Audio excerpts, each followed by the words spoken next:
नमस्कार, मी मंदाकिनी सपकाळ. कबीरायांमध्ये आपलं स्वागत.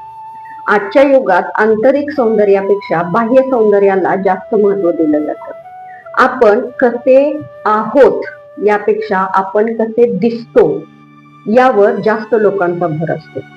जे लोक बाह्य सौंदर्याला जास्त महत्व देतात त्यांच्यासाठी कबीर म्हणतात, मानुष तेरा गुण बडा, मासून आवे काज, हार न होते आभूरण, त्वचा न बाजन बाज. मराठी दोहा.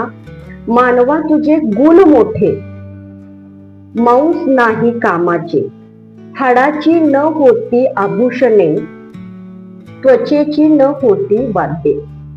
कबीर आपल्या जास्तीत जास्त दोह्यांच्या माध्यमातून आंतरिक शुद्धतेवर आणि आंतरिक सौंदर्यावर भर देतात. ते म्हणतात, मानवा की तुझ्या अंगी असणारे गुण हेच खूप मोठे आहेत. तुझ्या मांसाचा काही उपयोग नाही. तुझ्या हाडांच्या पासून कोणते अलंकार दागिने तयार करता येत नाहीत, किंवा त्वचा जर घेतली तर त्या त्वचेपासून कोणती वाद्य सुद्धा तयार करता येत नाही. त्यामुळं आपल्या अंगी असणारे गुण हे खूप महत्वाचे आहेत.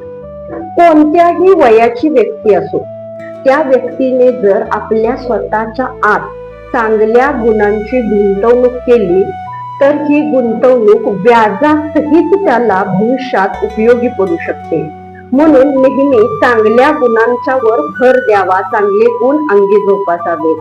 म्हणूनच संत कबीर म्हणतात, मानुष तेरा गुण बडा, मासून आवे काज, हार न होते आभरण, त्वचा न बाजन बाज. धन्यवाद.